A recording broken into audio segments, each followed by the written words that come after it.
Fala galera, bom dia, boa tarde, boa noite, boa madrugada. Meu nome é Sidney Martins, professor de língua portuguesa aqui do Laqui Concursos, o maior site de videoaulas do Brasil, quiçá das Américas, ainda mais agora em parceria com o Cid Concursos. Agora, meu companheiro e minha companheira, é com imenso prazer que nós vamos trabalhar a aula de concordância verbal para a banca CESP. E por que tamanha felicidade? É uma matéria deveras importante para a sua prova. Afinal de contas, engloba vários conhecimentos. Antes de hoje, você trabalhou comigo a aula de tipos de sujeito. Nós dividimos em duas partes, parte 1, parte 2, para que você possa compreender a base para acertar estas questões de concordância verbal. Então acompanhe comigo logo o início da nossa brincadeira. Vamos lá. Aqui eu coloquei uma conceituação teórica do que seria a concordância verbal em provas de concurso público para a gramática, tendo em vista que é um pouquinho diferente daquilo que nós aprendemos na época da escola. Na época da escola nós gravamos parte do que era correto. Então, o que nós aprendemos? Que a concordância verbal se dá entre o verbo e o sujeito, ou seja, era uma relação entre o verbo e o sujeito. Mas, estudando a fundo, a gente percebe que a concordância verbal determina que o verbo se flexione em concordância com o núcleo do sujeito da oração. Como eu disse a vocês, várias questões do CESP trabalham com períodos simples. Períodos simples, várias, em que o camarada coloca uma frase enorme, com várias palavras no plural dentro do sujeito, e ele coloca o verbo no sujeito. Mas o verbo não vai concordar com esse sujeito todo, ele vai concordar apenas com quem? Com o núcleo do sujeito. Então, a concordância que nós denominamos uma concordância gramatical, em que o verbo concorda automaticamente com o seu referente, que é o núcleo. Se o núcleo estiver no singular, o verbo ficará no singular. Se o núcleo estiver no plural, o verbo ficará no plural, tendo em vista que essa concordância gramatical é baseada através da soma. Beleza? Agora, nos concursos, as orações abaixo apresentam desvios das normas de concordância verbal. Repare que as bancas se valem de alguns recursos para que esses erros se tornem imperceptíveis a um aluno menos atento. Então vamos lá. Isso aqui é só um aviso para essas questões que nós vamos trabalhar agora. Por que eu estou fazendo isso, meu companheiro, minha companheira? De forma intencional. Quando a gente trabalha a banca CESP, principalmente na parte de concordância verbal, várias questões estão erradas, tendo em vista que se eu errar uma, eu anulo uma certa, eu tenho que tomar todo o cuidado do mundo. É óbvio que haverá frases, haverá estruturas, haverá questões que tudo que vai estar ali está certo, mas normalmente as questões de concordância verbal do CESP estão erradas. Galera, nós já aprendemos a identificar um sujeito. Então, como é que a gente resolve a concordância verbal agora? Vamos lá. Nós sabemos que o principal sistema linguístico da língua portuguesa é o sistema SVC, em que eu tenho sujeito, verbo e complemento. Quando a gente trabalha a aula de transitividade verbal, que é o princípio da regência, para a gente poder entender como é que funciona o processo de análise morfossintática, o que nós fazemos? Nós vamos de cara no verbo, perguntamos a ele quem é o sujeito e automaticamente o resto é o meu complemento. É ou não é verdade? Beleza. Agora, reparem que o primeiro procedimento que eu fiz já é o suficiente para responder as questões de concordância verbal. Afinal de contas, para eu identificar um sujeito, eu tenho que ir primeiro em quem? Eu tenho que descobrir o verbo. E ao descobrir o verbo, é este cara que vai definir quem é o sujeito.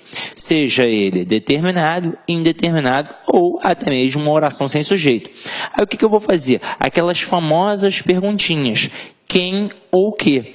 Ao descobrir o sujeito, resolvi praticamente tudo em relação à concordância verbal, mas não resolvi tudo ainda.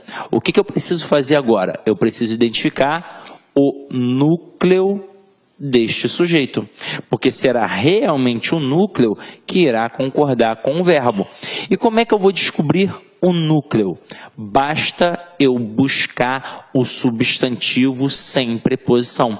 Porque o substantivo, como nós vimos na aula de classes gramaticais, é sempre o termo determinado, ou seja, sempre o núcleo de qualquer estrutura nominal. E o sujeito é uma estrutura nominal. Então vamos ver como é que isso funciona na prática agora, numa pequena conceituação teórica. Ó.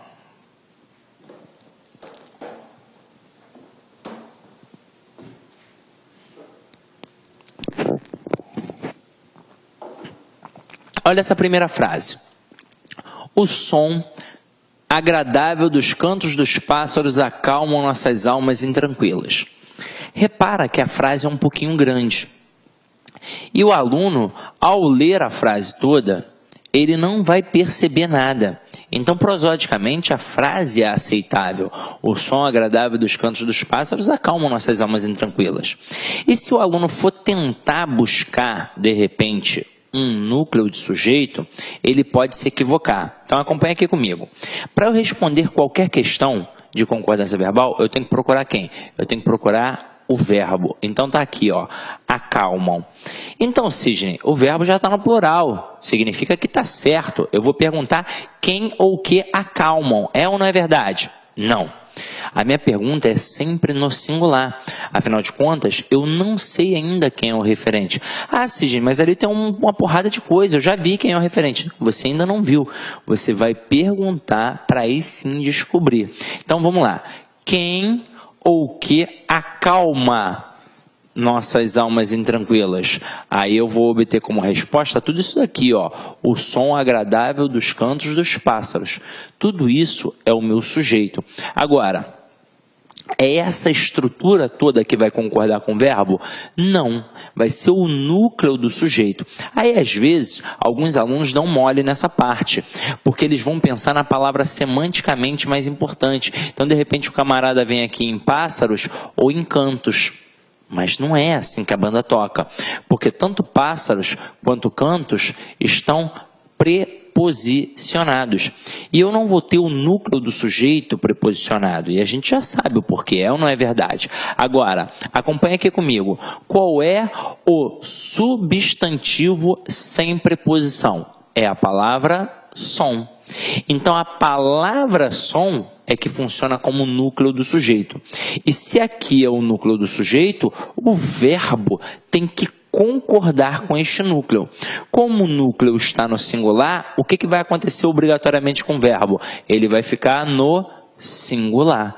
Então, a frase correta seria: o som agradável dos cantos dos pássaros acalma nossas almas intranquilas. Porque, na verdade, o que verdadeiramente vai acalmar é o som. Tranquilo? Então, vamos continuar brincando aqui. Olha a próxima frase. O choro das crianças das comunidades carentes nos comovem. Pô, beleza, Sidney. Tranquila a frase. Mas olha só com um pouquinho mais de calma. E é assim que você vai fazer no CESP. Você vai procurar o verbo e vai perguntar a ele quem é o sujeito. Sempre com aquelas perguntinhas. Quem ou que, quando você tiver dificuldade. Então, quem ou que nos comove? Aí eu obtenho como resposta tudo isso, ó. O choro das crianças das comunidades carentes. E aí repara que, mais uma vez, o sujeito está bem grande. Aí eu vou procurar o núcleo do sujeito. Eu não posso dar mole de pensar que é crianças, só porque crianças semanticamente é mais importante. Afinal de contas, crianças aqui, ó, tem preposição. E eu não posso ter núcleo de sujeito preposicionado. O núcleo do sujeito vai ser sempre o substantivo sem preposição. E o núcleo do sujeito aqui é a palavra choro. Como o núcleo é choro e está no singular, o verbo tem de ficar no singular. Então a frase correta seria: o choro das crianças das comunidades carentes nos comove. Porque o que realmente comove é o choro.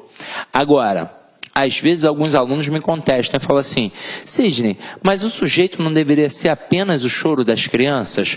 Por que você botou das comunidades carentes? Tem toda uma intenção, gente. Se eu colocasse o choro das crianças, eu estaria dizendo que qualquer criança me comove ao chorar, mas esta não foi a intenção da frase. A intenção da frase foi dizer que apenas o choro das crianças das comunidades carentes é que me comove. Então, por exemplo, o choro de uma criança do Leblon, de Ipanema, do Leme aqui, ó, não vai me comover. Vai me comover o choro de uma criança da comunidade carente, porque eu sei que ela está passando algum tipo de necessidade. Tranquilo? Então, beleza. Vamos adiante. Agora, as duas primeiras frases, o que nós fizemos? Nós fizemos estruturas em que a frase era grande. Inclusive, é um auxílio para você que também vai trabalhar produção textual. Afinal de contas, quando a gente trabalha a análise gramatical aqui no módulo de gramática, no módulo de língua portuguesa, isso é uma base para você poder utilizar na redação. Porque quando o camarada faz um concurso em que ele cobra a redação, na verdade ele está cobrando a língua portuguesa. Não é só ter aquela estruturazinha de introdução, desenvolvimento e conclusão. Ele quer saber se você é bom em regência, se você é bom em pontuação, se você é bom em concordância. E é muito comum o aluno errar em concordância. Por quê? Porque ele produz períodos longos e produz inversões. Então, você deve saber que ao produzir uma redação para concurso público, você deve produzir períodos curtos. Não que ao produzir um período longo você esteja errado, mas você está fadado a um erro de concordância verbal. Se você produz um período curto, o seu sujeito fica próximo do verbo e aí, consequentemente, você não vai cometer este erro. E se você produz inversões, o camarada pode não entender a sua ideia. E aí é óbvio que ele não vai pensar que o problema está nele. Ele vai pensar que o problema está em você. Então ele vai assinalar erro de coesão e coerência. Então, para a prova de concurso público, ao produzir um texto, períodos curtos e sempre em ordem direta. Primeiro o sujeito, depois o verbo, depois o complemento. Olha essa terceira frase. A terceira frase aqui, ela já não é uma frase tão grande quanto as outras, mas ela está trabalhando uma inversão. Ela está na ordem indireta. Repara que o camarada aqui começa com o verbo. E quando um falante comum da língua portuguesa começa uma estrutura com o verbo, é muito comum que ele deixe este verbo no singular. Vamos pensar por quê? Porque ainda não tem um referente. Então, eu digo, vinha de algum lugar indefinido aqueles viajantes, acaba passando batido por qualquer pessoa menos atenta. Mas para você que está fazendo uma prova, o que você deve fazer? Deve perguntar este verbo, quem é o sujeito? Quem vinha, afinal de contas? Aí eu obtenho como resposta aqueles viajantes. Qual é o núcleo deste sujeito? É a palavra viajante, porque é sempre o substantivo sem preposição. Aí repara que este núcleo agora está no plural. E olha o verbo, ele está no singular. Eu posso deixar um verbo no singular que tem de concordar com o núcleo do sujeito que está no plural? Obviamente não. Então, se o núcleo do sujeito está no plural, o verbo vai ficar no plural. Então, vinham de algum lugar indefinido aqueles viajantes. Coloca na ordem direta. Aqueles viajantes vinham de algum lugar indefinido. Agora, se o avaliador tivesse colocado essa estrutura na ordem direta, não teria derrubado nenhum tipo de candidato. E é por isso que ele fez uma inversão, para tentar te confundir. E você, sábio e querido aluno, já prestou atenção e já está ligado que hoje em dia o que vai te derrubar na prova do concurso público não é a teoria, não é o conhecimento gramatical, e sim a falta de atenção. Beleza? Vamos continuar aqui a brincadeira, ó. Olha a frase 4. Ocorreu mudanças significativas durante o processo eleitoral. E aí vamos entender o porquê. Vamos lá. Quando a gente estava estudando tipos de sujeito, vocês lembram do verbo haver? Esse camarada é tão certo na tua prova quanto o texto. Ele vai cair na tua prova. O verbo haver sempre cai nas provas do CESP. Ah, professor, eu fiz um concurso que não caiu. Porra, beleza. Sorte a sua ou azar o seu. Mas normalmente ele cai. E aí é o seguinte, o verbo haver, no sentido de existir, ocorrer e acontecer, é um verbo impessoal, ou seja, ele não tem uma pessoa para concordar, e é por isso que ele caracteriza uma oração sem sujeito.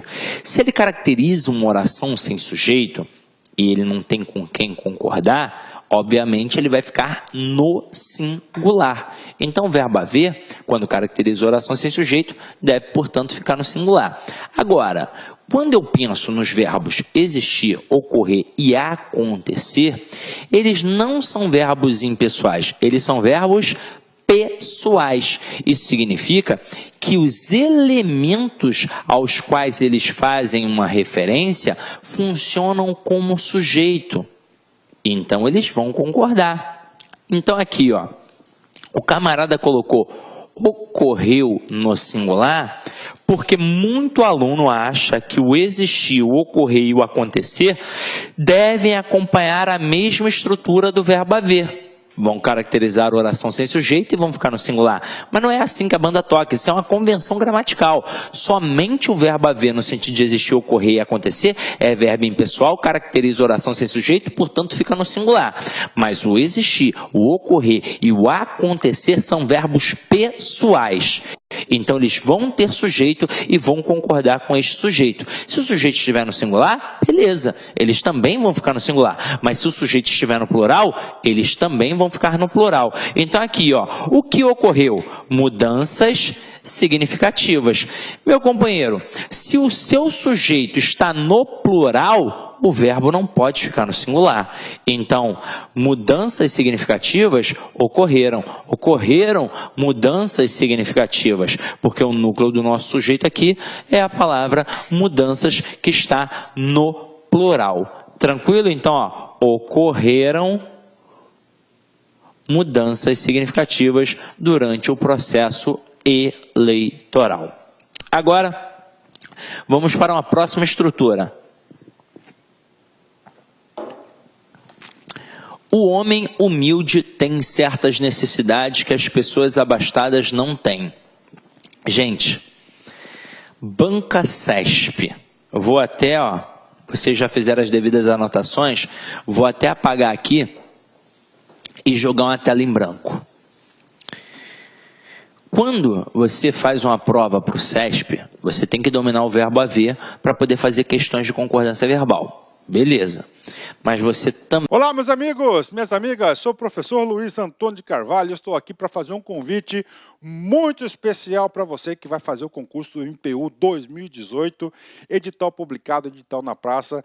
Nós aqui da La Concurso, nós preparamos um super curso para vocês, que atendemos 100% edital, ponto a ponto, super atualizado, com o melhor custo-benefício da internet. Apenas 10 parcelas de R$ 25,00. Você vai ter esse curso aqui da LAC, um curso top de linha, um curso que eu tenho certeza que você vai ficar satisfeito. Tá tudo bem, gente? Espero vocês, um forte abraço. Tchau, tchau. Clique LAC.